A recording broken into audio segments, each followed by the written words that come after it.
ప్రస్తుతానికి ఇక్కడ మనం గమనించవచ్చు, మీరు చెప్పినట్టు ఇక్కడ ఛత్తీస్గఢ్, మహారాష్ట్ర అలాగే ఇక్కడ పక్కనే ఉన్నటువంటి రాష్ట్రాలు కూడా బీజేపీ పాలిత ప్రాంతాలు ఉండడంతో ఇక్కడ వారికి అక్కడ కొంత ఇబ్బందికర వాతావరణం ఉంది. ఇక్కడ కేంద్ర ప్రభుత్వానికి సంబంధించినటువంటి ఆలోచనలు కూడా పోలీసులు అంటే సెంట్రల్ బలగాలు ఇంప్లిమెంట్ చేస్తుండడంతో మార్చి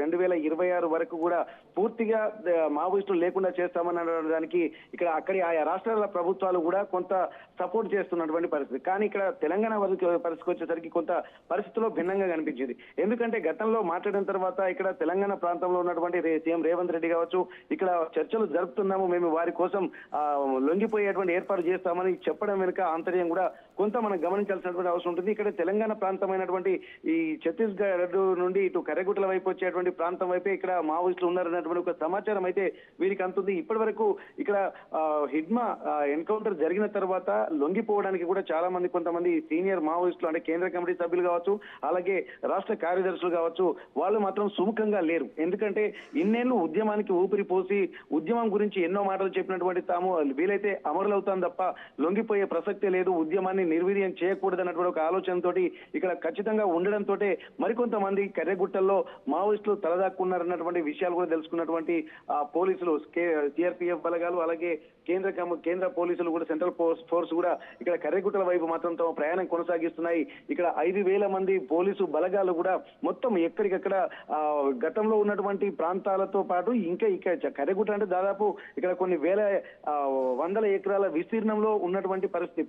దీన్ని దృష్టిలో పెట్టుకుని ఇప్పటికీ పోలీసులు కూడా కర్రెగుట్టలను హెలికాప్టర్ తో చూశారు, కానీ కింది నుండి వెళ్లేటువంటి సాహసం మాత్రం కర్రెగుట్టలు మొత్తం జల్లడబట్టేటువంటి పరిస్థితులు ఇంకా లేదు. కేవలము ఇక్కడ మావోయిస్టులకు మాత్రమే 40 ఏళ్లుగా అక్కడ జరుగుతున్నటువంటి ప్రాంతాలని మొత్తం అవపోసన పట్టినటువంటి పరిస్థితి మావోయిస్టులకు మాత్రమే ఉంటుంది. కానీ అదే ప్రాంతాల్లో ఇంకా మావోయిస్టులు దాక్కి ఉన్నారు, ఇంకా మావోయిస్టులు బలగాలు కదలికలు ఉన్నాయన్నటువంటి ఒక ఇన్ఫర్మేషన్ తోటి కూడా వెళ్తున్న నేపథ్యంలో ఇప్పుడు కేంద్ర కమిటీ సభ్యుడైనటువంటి దేవ్జీ అలాగే రాష్ట్ర కార్యదర్శి దామోదర్ తో పాటు ఇక్కడ మరికొంతమంది సీనియర్ మావోయిస్టు నేతలు కూడా ఉన్నట్టుగా స్పష్టమైనటువంటి సమాచారం అందుకున్నటువంటి పోలీసులు మాత్రం ఎట్టి పరిస్థితుల్లో తమ లక్ష్యాన్ని చేరుకునే చాలా మంది ఏకంగా బర్సీ దేవా లాంటి వాళ్ళు కూడా హిడ్మా మరణం తర్వాత తెలంగాణ ప్రభుత్వంతో మంతనాలు జరిపి ఇక్కడ డీజీపీ సమక్షంలో వారంతా లొంగిపోవడం జరిగింది పోలీసు ఎదుట. కానీ తెలంగాణకు సంబంధించిన నేతలు దేవ్జీ, దామోదర్ వీళ్ళంతా కూడా ఇంకా దళంలో కొనసాగుతున్నారు, దళం బాటనే నడుస్తూ ఉన్నారు, అదే ఐడియాలజీతో కొనసాగుతూ ఉన్నారు. సో ఇక్కడ ఇంకొక అనుమానం, ఇంకొక సందేహం, ఇంకో రకమైనటువంటి చర్చ ఏంటంటే అసలు వాళ్ళు లేరు, ఇప్పటికే వారిని బలగాలు అదుపులోకి తీసుకున్నాయి అనేటువంటి ఒక మాట. ఇంకోవైపుగా వాళ్ళు ఉన్నారు, తెలంగాణ ప్రభుత్వంతో మంతనాలు జరుపుతున్నారు, ఇప్పుడు రేపో మాపో వాళ్ళు కూడా లొంగిపోయే అవకాశం ఉంది. ఏం జరగవచ్చు ఇక్కడ? మావోయిస్ట్ పార్టీ ఎక్కడైనా స్పష్టం చేసిందా దామోదర్ కానీ దేవ్జీ గురించి దాని క్లారిటీ వస్తుందా, లేరా, ఉన్నారా? దీనిపై క్లారిటీ ఏంటి?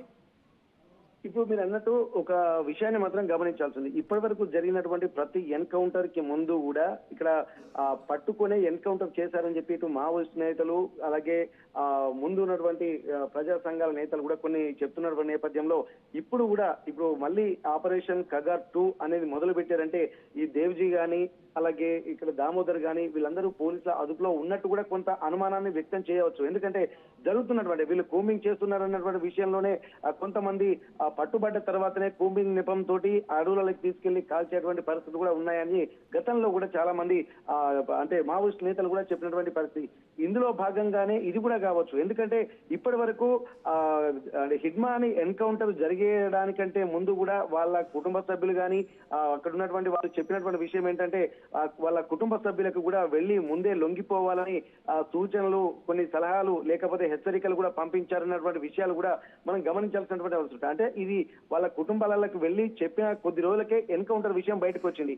అంటే ఇప్పుడు కూడా దామోదర్ గాని దేవ్జీ గాని అలాగే మిగిలినటువంటి మావోయిస్టు నేతలు కూడా వీళ్ళ పోలీసుల అదుపులో ఉండి ఇక్కడ మళ్ళీ సర్చింగ్ ఆపరేషన్ మొదలు పెట్టేటువంటి నేపథ్యంతో మళ్ళీ ఎన్కౌంటర్ జరుగుతుందన్న అన్నటువంటి అనుమానాలు కూడా ప్రస్తుతానికి వ్యక్తం అవుతున్నటువంటి పరిస్థితి. ఇదే విషయాన్ని కూడా గతంలో ఎంతో మంది మావోయిస్టు నేతలు, మాజీ మావోయిస్టులు కూడా చెప్పినటువంటి పరిస్థితి కూడా ఉంది. ఇప్పుడు కూడా అట్లాంటి పరిస్థితులు కూడా లేకపోలేదనేది కూడా దీనికి బలం చేకూరుస్తుంది.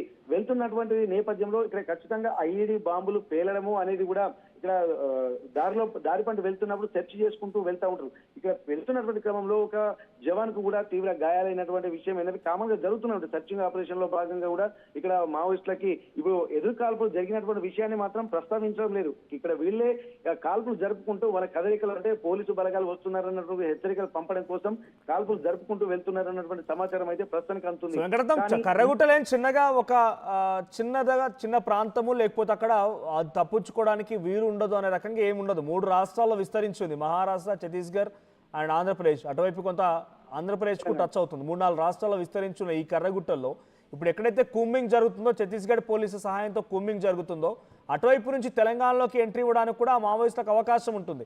నిజంగానే అక్కడ మావోయిస్టులు కనుక ఉంటే వాళ్ళు తెలంగాణ వైపుకు వెళ్ళడానికి అవకాశం ఉంటుంది. కాబట్టి తెలంగాణ ప్రభుత్వంతో కానీ తెలంగాణ వైపు నుంచి కానీ అడ్డగించే ప్రయత్నం కర్రగుట్టల్లో 4 రాష్ట్రాలు ఏకతాటిగా ఆపరేషన్ చేపట్టే ప్రయత్నం జరుగుతుందా? అయితే ఇక్కడ పూర్తి ఇప్పుడు మనం గమనించాల్సింది ఏంటంటే ఒరిస్సా, ఛత్తీస్గఢ్, ఇప్పుడు ఆంధ్రప్రదేశ్ అలాగే మహారాష్ట్ర ఈ ప్రాంతాలు కూడా సరిహద్దులో ఇటువైపు వస్తే మన ఏటూరు నాగరం, వెంకటాపురం సైడ్ తెలంగాణ ప్రాంతం కర్రగుట్టలు వ్యాపించి ఉంటాయి. అయితే 4 రాష్ట్రాల సరిహద్దులో వ్యాపించిన నేపథ్యంలో 3 రాష్ట్రాల్లో ప్రతికూల పరిస్థితులే ఇక్కడ మావోయిస్టులకు ఎదురు కానుండడంతో ఇక్కడ తెలంగాణ వైపే వస్తున్నట్టుగా ఆ గతంలో తెలిసినటువంటి నేపథ్యంలో తెలంగాణ రాష్ట్రం నుంచి పోలీసులు, కేంద్ర పోలీసు బలగాలు కూడా సిఆర్పిఎఫ్ బలగాలు కూడా తెలంగాణ ప్రాంతం నుండి ఎక్కువగా మోహరించినటువంటి పరిస్థితి. మొత్తం 16,000 నుండి 25,000 పోలీసు బలగాలు కూడా ఇక్కడి నుండి కర్రగుట్టలు చుట్టుముట్టినటువంటి పరిస్థితి.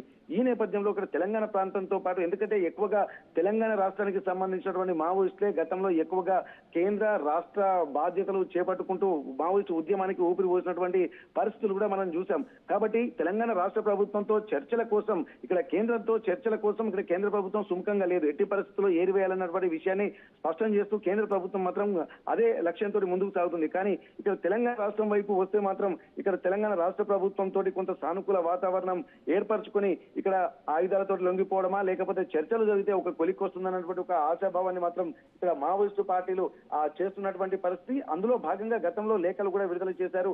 ఆ లేఖల సారాంశం కూడా చర్చలకు సిద్ధమన్నటువంటి విషయాలు చెప్తున్నారు. కానీ ఈ చర్చలకు సంబంధించి రాష్ట్ర ప్రభుత్వాలు ఒప్పుకున్నా కానీ కేంద్ర ప్రభుత్వం కూడా కొంత దానికి ఉదాసీనంగా వైఖరి అవలంబించకుండా స్ట్రిక్ట్లీ వాళ్ళ ఇన్స్ట్రక్షన్స్ కు వాళ్ళ డెసిషన్ కు కట్టుబడి పనిచేస్తున్నటువంటి నేపథ్యంలో చర్చలకు తావులేదన్నటువంటి ఇన్స్ట్రక్షన్స్ కేంద్ర ప్రభుత్వం స్పష్టం చేసింది. కానీ ఒక ఆల్టర్నేట్ ఏంటంటే రాష్ట్ర ప్రభుత్వం తెలంగాణ రాష్ట్ర సర్కార్ తోటి మాత్రమే కొంత మంత్రాలు జరిపి ఇప్పుడు ఉన్నటువంటి వాళ్ళనైనా దక్కించుకుని ఉద్యమాల నుండి బయటికి రావాలా లేకపోతే లొంగిపోవాలా అన్నటువంటి విషయాన్ని కూడా కొంత ఉన్నారు. కానీ లొంగిపోవడానికి కొంతమంది మావోయిస్టులు సుముఖంగా లేకపోవడంతోనే ఇక్కడ మొత్తం ఇటువంటి పరిణామాలు జరుగుతున్నాయి. ఎందుకంటే స్పష్టంగా చేస్తుంది లొంగిపోయేటువంటి వాళ్ళు లొంగిపోండి అని చెప్పి కేంద్ర ప్రభుత్వం కూడా స్పష్టం చేస్తుంది. కానీ వాళ్ళ ఆలోచనలకి లొంగిపోకుండా ఉన్నటువంటి వాళ్ళ మీదనే తమ బాణం ఎక్కువ పెడతామన్నటువంటి విషయాన్ని కూడా కేంద్ర ప్రభుత్వం చెప్తున్నటువంటి పరిస్థితులు కూడా మనకు స్పష్టంగా కనిపిస్తున్నాయి. కాబట్టి ఇక్కడ వాళ్ళకి లొంగిపోవడం తప్ప వేరే ప్రత్యామ్నాయం లేదని చెప్పి కేంద్ర ప్రభుత్వం అంటుంది. ఇక్కడ తెలంగాణ రాష్ట్ర ప్రభుత్వం కొంత వెసులుబాటు కల్పించే దిశగా ఉంటుందన్నటువంటి విషయాలు కూడా కొంత మావోయిస్టులకు ఊరట కలిగిస్తున్నాయి. కానీ ఇక్కడ కేంద్ర ప్రభుత్వం రాష్ట్ర ప్రభుత్వం కూడా పూర్తిగా ఇనిషియేషన్ తీసుకోలేకపోవడాన్ని కూడా ఇక్కడ మనం గమనించాల్సి ఉంటుంది.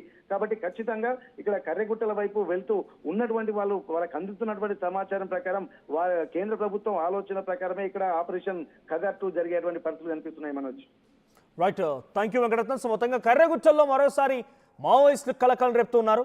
ఛత్తీస్గఢ్ వైపు నుంచి సిఆర్పిఎఫ్, గ్రేహౌండ్, ఛత్తీస్గఢ్ పోలీసులు కూంబింగ్ నిర్వహిస్తుండగా ఓ జవాన్ ఐఈడి బాంబుపై కాల్వేయడంతో పేలిపోయింది. దీంతో ఐఈడి బాంబు పేలుడు తాటికి ఓ జవాన్కి చాలా తీవ్రంగా గాయాలైపోయాయి. ఆసుపత్రిలో చికిత్స పొందుతున్నాడు. కానీ ఏమాత్రం వెనకడుగు వేయకుండా లక్ష్యాన్ని ఛేదించేటువంటి క్రమంలో ఛత్తీస్గఢ్ పోలీసులు మాత్రం ముందుకు వెళ్తున్నారు. మార్చి 31 కల్లా మొత్తంగా మావోయిజాన్ని లేకుండా చేసి అంతమొందిస్తామన్న రకంగా వారి లక్ష్యాన్ని నెరవేర్చడం కోసం చాలా తీవ్రంగా కృషి చేస్తున్నారు. సో ప్రస్తుతానికి తెలంగాణకు సంబంధించిన 4 ముఖ్యమైన నేతలు ఇంకా కర్రగుట్టల్లో ఉన్నట్టు తెలుస్తోంది. అటు దేవ్జీ ప్రస్తుతానికి కేంద్ర కమిటీ కార్యదర్శిగా ఉన్నారు, అండ్ దామోదర్ రాష్ట్ర బాధ్యులుగా ఉన్నారు. ఇద్దరు కూడా చాలా కీలకంగా ఉన్నారు. వారిద్దరు కూడా కర్రగుట్టలోనే తిరుగుతూ ఉన్నారు. మరి ఆ కేంద్ర బలగాల లక్ష్యానికి వీళ్ళు అడ్డుకట్ట వేస్తారా, లేదనంటే గతంలో మాదిరిగా హిడ్మా మాదిరిగానే వీళ్ళని కూడా కేంద్ర కమిటీ, కేంద్ర బలగాలు అంతమొందిస్తాయా, లేదనంటే తెలంగాణ ప్రభుత్వంతో చర్చలు జరిపి లొంగిపోతారా? ఏం జరుగుతుందో చూడాలి. సో మీ అభిప్రాయం ఏంటి? మావోయిజాన్ని పూర్తిగా అంతమొందించే లక్ష్యం కొనసాగుతున్న నేపథ్యంలో మీరు ఎలా చూస్తారు? మావోయిస్టులు ఉండాలా లేదా? మీరెవరికి సపోర్ట్ చేస్తారు? మీ అభిప్రాయం ఏంటి? కామెంట్ చేయండి.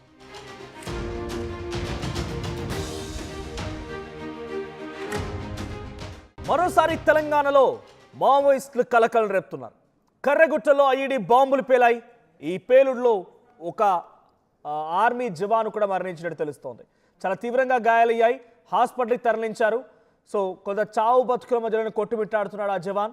సో కర్రగుట్టలో ఇంకా ఆపరేషన్ కగార్ 2 కొనసాగుతోంది. సో కేంద్ర ప్రభుత్వం నిర్ణయించినటువంటి మార్చి 31 గడువుకి మరికొన్ని రోజులు మిగిలి ఉంది. కేవలం ఒక 40 రోజులు మాత్రమే మిగిలి ఉంది. 40 రోజుల్లో పూర్తి స్థాయిలో ఉన్నటువంటి మావోయిజాన్ని అంతమొందించాలి, జీరోకి తీసుకురావాలన్నటువంటి నేపథ్యంలో పెద్ద ఎత్తున ఆ కూంబింగ్ ఆపరేషన్లు కొనసాగిస్తున్నారు ఎక్కడికక్కడ. అయితే మరోసారి కర్రగుట్టలో ఆపరేషన్ కగార్ 2 పేరుతో సిఆర్పిఎఫ్ భద్రతా బలగాలు స్థానిక పోలీసులతో కూంబింగ్ ఆపరేషన్ జరుగుతోంది. కూంబింగ్లోనే ఒకసారిగా ఐఈడి బాంబ్ పేలింది. ఈ ఐఈడి పేలడంతో ఒక జవాన్కి చాలా తీవ్రంగా గాయాలయ్యాయి, ఆసుపత్రి పాలయ్యాడు. సో ఇంకా ఏమాత్రం వెనక్కి తగ్గకుండా బెటాలియన్స్ ముందుకు వెళ్తున్నాయి. అయితే బెటాలియన్ ఇటువైపు భద్రతా బలగాలు, సిఆర్పిఎఫ్ బలగాలు, స్థానిక పోలీసులు పెద్ద ఎత్తున ఆపరేషన్ కొనసాగిస్తూ ఉండగా పెద్ద ఎత్తున అటువైపు నుంచి కూడా ఎదురుదాడి జరుగుతుందేమన్నటువంటి ఒక అనుమానం అయితే వ్యక్తమవుతోంది. సో ఎదురుదాడి కంటే ముందు ఐఈడి పేలడం అనంటే మావోయిస్టులు కదలికలు ఉన్నట్టుగానే మరింతగా రుజువవుతోంది. సో మావోయిస్ట్ పార్టీ కేంద్ర కమిటీ సభ్యుడైనటువంటి దేవ్జీ, బెటాలియన్ ఇన్ఛార్జ్ కేసా